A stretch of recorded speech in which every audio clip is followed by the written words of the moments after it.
Real stories, real change, rooted in the power of nature. You're listening to Unearthing Optimism from the Arbor Day Foundation.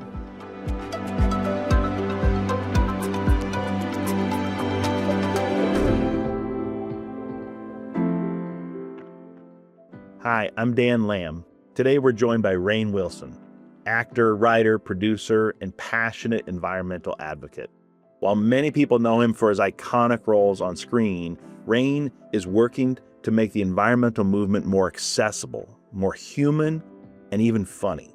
Through his organization, Climate Base Camp, Rainn is rethinking how we talk about the planet and the power of connecting culture to climate. Today, we'll explore why these efforts feel so personal to Rainn, how humor can help shift public understanding, and the importance of connecting with the planet. Rainn, welcome to Unearthing Optimism. It's great to have you with us today. Let's unearth some optimism, Dan. So Rainn, we've got a lot to cover with you for sure. Want to talk about your climate communications work, want to talk about how you're engaging in this debate, but I'd love to get to just know you a little bit better first. I am a big fan. You've got a lot of fans out there, but I think most people know you as an actor. I don't think a lot of people know you as this outdoor enthusiast or this champion of conservation. And I'm just curious to know, what's it like for you in nature? Do you love to get outdoors? Do you love to spend time outdoors? What's that look like for Rainn? I am definitely an outdoor enthusiast. Am I an outdoors expert? No way, not a chance. A good friend of mine I went to high school with in Seattle, Mike Wenzel, he was an Eagle Scout and he leads hiking and camping expeditions. He's the kind of guy who can, throw on a 50-pound pack and go out into the wilderness for 12 days and fight off bears and the whole thing. Sometimes I go out with him. But really, it's about growing up in Seattle. And I'm so blessed to have grown up in the Pacific Northwest because out there, kind of everyone is an outdoor enthusiast. I mean, you've got Puget Sound right there. You can hop on a boat. You can go fishing. There's rivers and streams. There's salmon runs. There's old growth forests, the North Cascades, and the Cascade Mountains, the Olympics. So I was always begging my parents for more camping, even if it was like kind of crappy car camping where we would drive our Ford Pinto to a campsite and then pitch a little, aluminum pup tent. You did a lot of camping growing up? Well, I always wanted to do more. We would do maybe one trip a year, but I always wanted to do more. I would beg my dad. He was an indoor, and he was more of the indoor type, not the outdoor type. Well, I heard you grew up in the Seattle area. We've done a lot of work up in the Pacific Northwest. It is, without question, one of the most beautiful parts of the country, and it has to have impacted you as you've grown up. But I'll tell you, like you, I did some camping growing up as well. And I feel like those exposures to the outdoors, sometimes it's not till later in life that you actually pivot to actually wanting to protect them and be an advocate for them instead of just appreciating them. But I grew up, we didn't have a Pinto, but my parents had a station wagon and they would load us 4 kids up and take us to state parks or national parks. And my mom would be super intentional about making sure we're like looking at the beauty of nature and pausing. And of course, we didn't have iPads to distract us at that time. And I don't think I really appreciated it as much then, but now I end up working at the Arbor Day Foundation and I'm working hard to create that kind of beauty.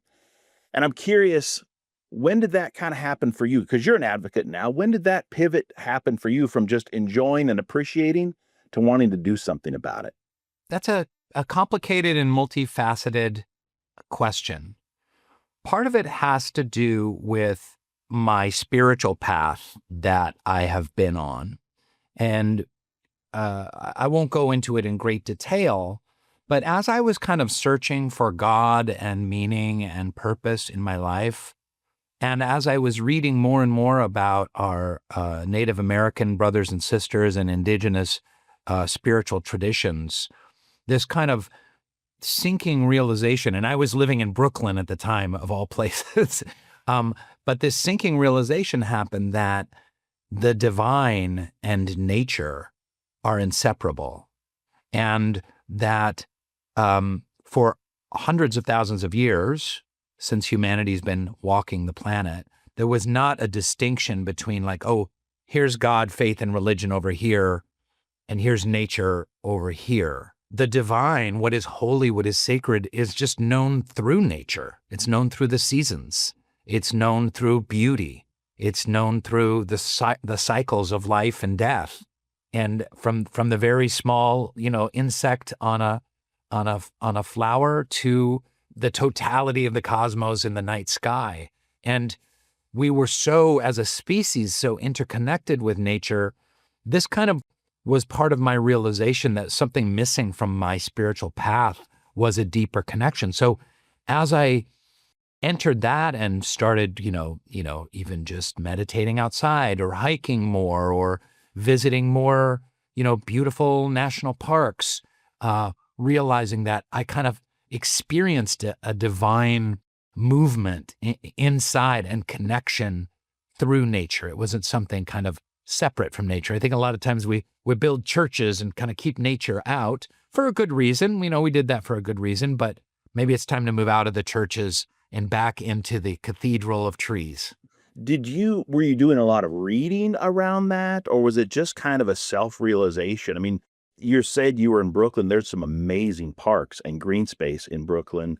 It was a lot of reading. It was a lot of pondering. It was a lot of prayer and meditation. I went through some difficult mental health challenges, especially in my 20s. I've dealt with them throughout the decades, but especially in my 20s, that kept me kind of searching for something more. And I was reading a lot of holy texts. I was reading a lot about Buddhism. I read the Bible, and I started reading about indigenous faith practices.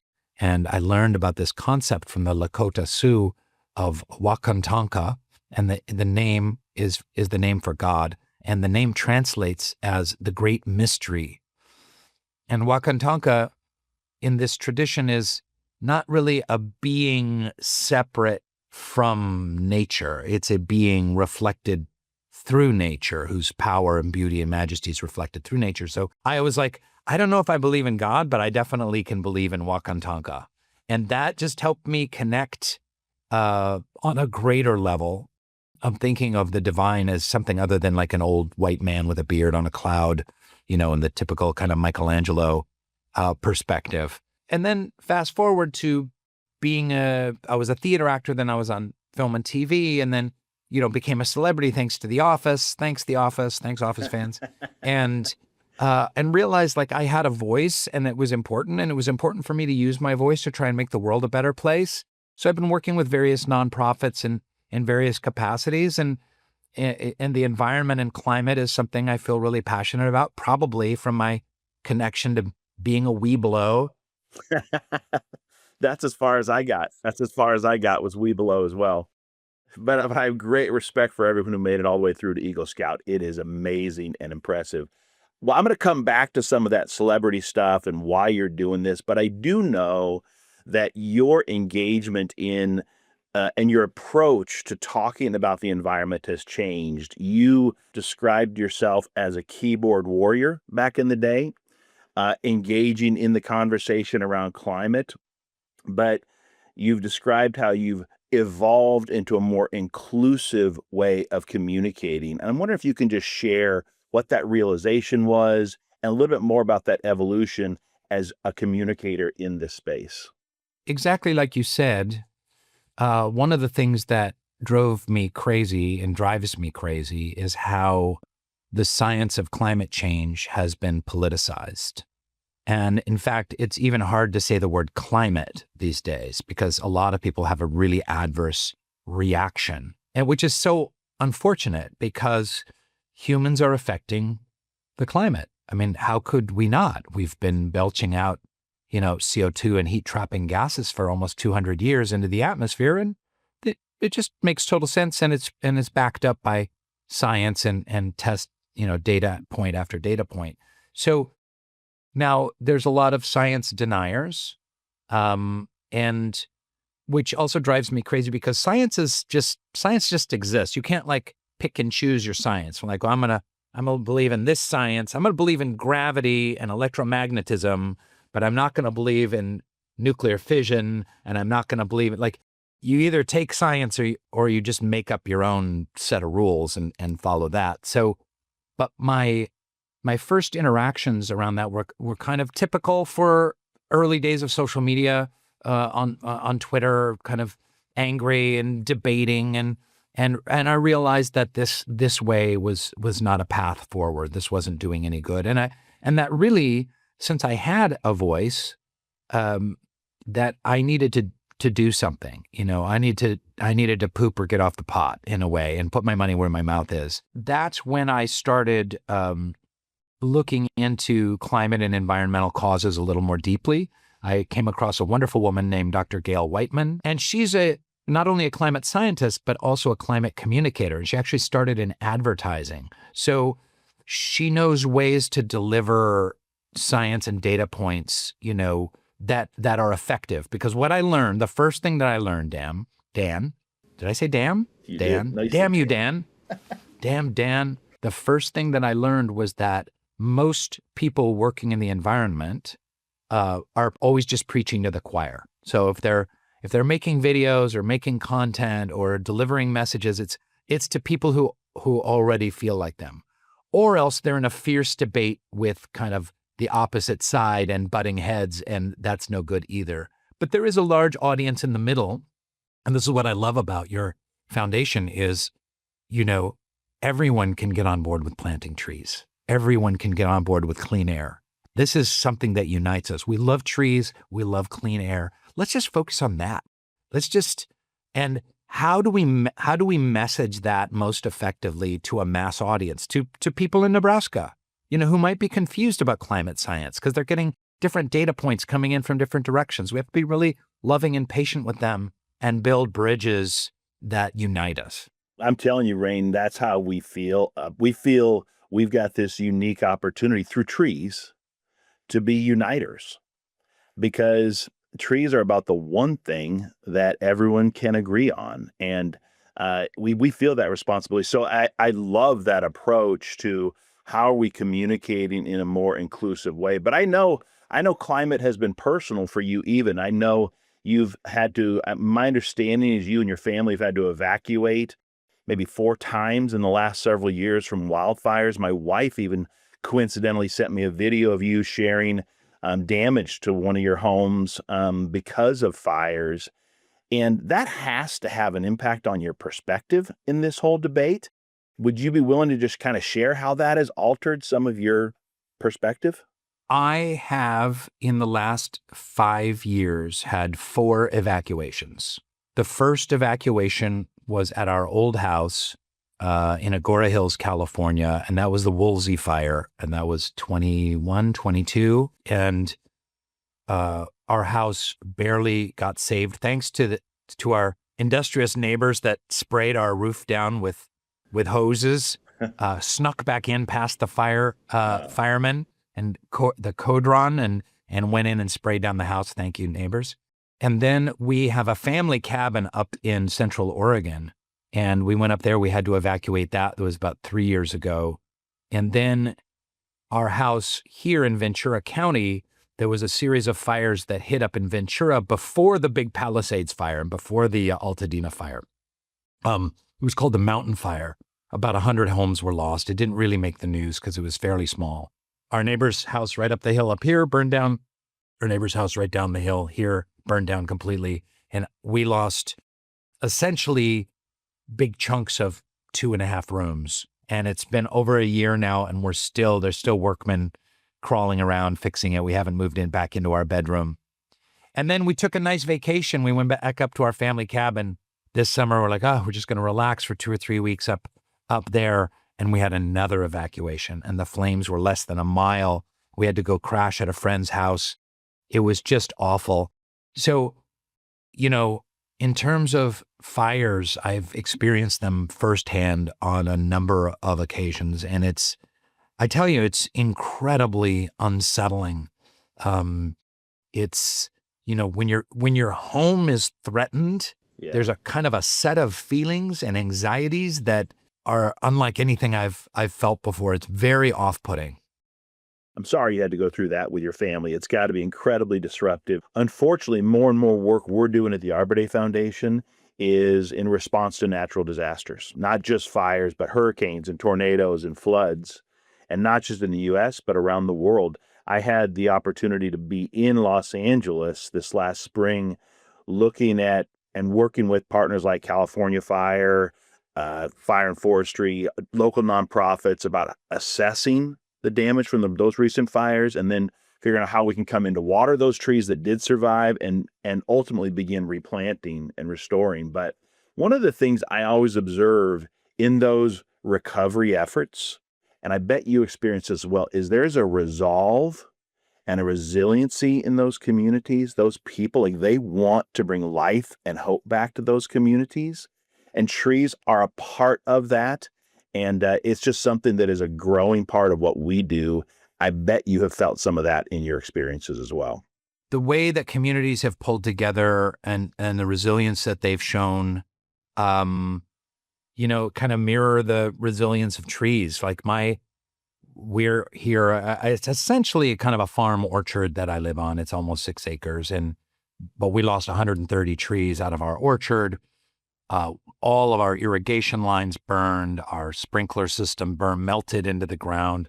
So we had to kind of, like you said, we had to save the trees that were there and figure out how to water them. Do we bring in water trucks, or do we just put long hoses from the house that are, 300 yards long to water? And it's been a miracle to watch these trees come back. The trees just cling to life, and they're resilient, just like we are. Well, I think it should be noted that one of the things I discovered is that in California history, at least the last 1,200 years, the driest 25 years have been the last 25 years. So it's super important to link extreme weather events to the science of climate change. And one of the things that happens is because weather is so extreme that we'll have 2 or 3 years of bone dry conditions, and then huge torrential rains and huge floods. And then all the undergrowth grows up, and then the fires are made that much more. It fuels the fire. So connecting the fact that I've had to evacuate 4 times in the last 5 years to climate change makes it very personal. And, that makes it hit home even harder. Well, I bet it does. I appreciate you sharing that, and I hope that is not going to be continuing. But the realities are based, the science is leading to these kinds of results. And so you have been a champion. You talked already a little bit about how we need to improve communications in climate. And I know you recently received the Time Earth Award. Congratulations. That's very cool. Thanks. Yeah, it is. And at that time, you talked about how one of the most broken aspects of climate work was climate communications. Do you mind sharing what you mean by that? We've talked about a little bit, but what did you mean when you were talking about broken? Unfortunately, in our great nation, and I have dear friends that are on both sides of the political aisle, unfortunately, everything has become so toxic and partisan that even the science of climate change, and remember, the environmental movement was started by Republicans. The Environmental Protection Agency was started by Richard Nixon. Early adherents to the science of climate change was the Bush family. And but now it's become so toxic and heated that almost any topic, even light bulbs or shower heads, becomes like a political, cultural battle. So this is, I try not to play into that. I don't want to be on the political left or political right. I just want the truth, and I want to reach people through their hearts and not engage in the same old kind of clashes that continue to divide us even more. So part of the importance of climate communication, which you guys do so beautifully, is find that movable middle that can be reached with common sense and reason and big-heartedness, all of the things that made this country great, because reasonableness and big-heartedness has made America what it is. Yeah. And that's how we need to forget about political right and left and find a center story. And one of the best tools for that is humor. So a lot of the work that we have done is using kind of out-of-the-box storytelling and various humorous techniques to try and reach audiences and bring them in. In fact, this next week I'm undertaking a shoot starring a character that I played on The Office called Recyclops. It was in one short scene that Dwight played a kind of a monster character, almost a Japanese anime Recyclops character. Yeah. And so I want to bring back Recyclops to use humor to underline some truths about recycling, what actually works in recycling, because only 1% of plastic is actually recyclable. And a lot of people don't know that, as we are dutifully rinsing all of our, our plastic bottles. So I want to use humor and out-of-the-box ways to storytell, to reach that movable middle. Humor and heart go hand in hand. I love that. Science is such an important part of this conversation. Storytelling is an important part of this conversation. But I've seen you bring humor into this conversation. And these are sometimes, as you've already talked about, contentious conversations. And really people get riled up about it. And then you can make them smile. And it just kind of changes the game a little bit. I'm going to tell you, Rainn, it takes courage to do that. Like, you may not think so, but humor's hard. It's got to be.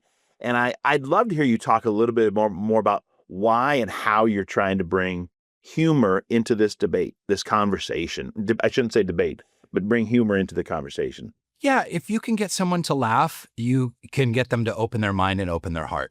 How are we going to be most effective? And using humor and out-of-the-box activations and storytelling is a great way. Here's an example. One of the things we did at Climate Base Camp is there are these COP conferences that happen every year. I've been a couple of times. There's a lot going on. Yeah. Occasionally some stuff gets done. Most often it's a lot of bureaucracy, and there is a lot going on, and it's a very interesting experience. But we went to the COP, I think it was 23 in Glasgow, and we towed a iceberg from Greenland. We put it on a refrigerated ship, and we hung it from a hook outside the COP conference. And as the attendees were going in and out of the COP conference, this iceberg that was a good ton, it was probably 15 feet by 8 feet, like this giant icicle, it was melting day in and day out as they're walking in. And then we had a campaign called A Bottled Warning, where we had these 1 liter bottles of ice melt water that we had brought from Greenland. And had the statistics on them. Do you know how many bottles, 1 liter bottles of water is melting, Dan, per second off the Greenland ice shelf? How many? 17 million. Per second? Per second, not minute, per second. 17 million are melting off the Greenland ice sheet. So this was a way to kind of communicate this. Now, did it do any good? I don't know. But every little bit counts. We communicate here, you guys communicate over there. There's different organizations coming in from different angles. I love it. Climate Base Camp. Let's talk about that a little bit. I want the listeners to know a little bit more about this organization. Super cool organization doing unique work in a unique style. One of our campaigns is Save the Flavors. I've seen that. Super cool. Yeah. So people don't understand that because of extreme drought and extreme weather, because of heat rises and increasing pests and insects, that a lot of our favorite flavors are in peril. Chocolate, vanilla, pistachio, mango, cinnamon, the list goes on and on. And in fact, there was just recently a big European chocolate bar company came out and said, oh, by the way, we're no longer using real chocolate. We're using like a chocolate adjacent kind of flavor. And this is because chocolate has gotten so expensive. Coffee, everyone likes their coffee. They love their Starbucks. So it's important to communicate that climate is not just some random thing of like, oh, the planet's just getting a little warmer and our summers are going to be a little bit hotter, but that it's actually directly impacting things that we love about our lives. Well, I think it's cool in Climate Base Camp how you've got five pillars of culture that you're using as this conduit, like entertainment, food, you mentioned, sports, fashion, and music. Those are unique approaches to get people to be paying attention. So it's fun to see. It's fun. I'll tell you, you guys have been around for a long time, so you probably do pretty well with your funding. I'm sure you could always use more, but as you know, it's like 1 to 2% of charitable giving goes to the environment. And it's such a small amount. And people don't really realize that. People hear that statistic and their jaws drop. Yeah. And so, whether it's Save the Elephants or whether it's the Sierra Club or whether it's Arbor Day or whether it's something small like Climate Base Camp, I hope people will understand that they really need to think about giving to these wonderful nonprofits that are doing some really great and important work for our planet. Like, give to our planet. And there's a big campaign within an organization called the NAT, N-A-T, which is a gala to salute nature. And it's trying to get investment funds, hedge funds, investment companies, family offices to just take 1% of all kind of income and put it to the planet. We should just be thinking about putting 1% towards the planet in everything that we do. It's shocking how little nature and the environment gets those philanthropic dollars. We're lucky. We've got a great member base. We've got a lot of folks engaged. But if folks who haven't taken a look at Climate Base Camp, I encourage you to, because there's some really creative things going on there. And I appreciate you and your willingness to engage in that way. You are a celebrity. I mean, I'll tell you, Rainn, it is tough to go a day or a week without seeing Rainn Wilson in some way, shape, or form, either on TV or as a meme or something like. It's awesome. Yeah. It's really impressive. But I'm curious, what drove your decision to engage and really use your celebrity capital to make a difference? Because you don't have to do it. I'm sure you could keep your time filled with all kinds of other opportunities and stuff like that. But you're using your celebrity to try and make a difference. My parents, my family, and my faith both underlined what are we doing to make the world a better place? And I think all too often in contemporary society, we want to be comfortable. We want to take care of our families and our immediate loved ones. And part of our journey, and you could call it as part of your spiritual journey, is to expand that definition of family and to say, I want to take care of humanity as my family, all 7 billion of us. And we're in a hard place right now, but we can get through this. I really do believe. You were talking about hope early on. And this is a key thing for young people these days. There's something they call a hope deficit. There's something like, I think the statistic was 40% of people under 30 do not believe that positive change is ultimately possible in their lifetime. So part of our job is to keep hope alive and to say, like, we can and should make the world a better place. This is part of our responsibility. I have a responsibility to take care of myself. I have a responsibility to earn and take care of my family and protect them and make sure that they're good. And then be in my community, right? My church, my cul-de-sac, my little town. That's great. But I also have a responsibility to just make the world a better place in some way, shape, or form. And we all can do that. You don't have to be an international sex symbol such as myself to make an impact. We can all do that in small ways, in the service work that we do, the volunteering that we do in our neighborhoods, at our schools, at our churches. So it's a moral imperative a lot of people don't have, and they just want to live a nice, comfortable life, take care of their loved ones. I get it. We're kind of at a turning point, humanity, where we need to step it up a little bit. And guess what? When you're of service to others, it actually increases your own well-being and internal happiness. So part of the path towards personal fulfillment is sacrificing of your time, your energy, your comfort for service to others. We can't lose hope, just like you're talking about. And I'll tell you, at the Arbor Day Foundation, we see momentum, we see progress, and so we're full of hope. Sometimes people think we're crazy about it, but we see these communities coming together to plant trees. We see the large-scale reforestation that's happening to restore these forests. We see individuals who are saying, I'm going to do my part for planting in my front yards, backyards. Like, we see that, and so that just fills us with hope. And we talk about it.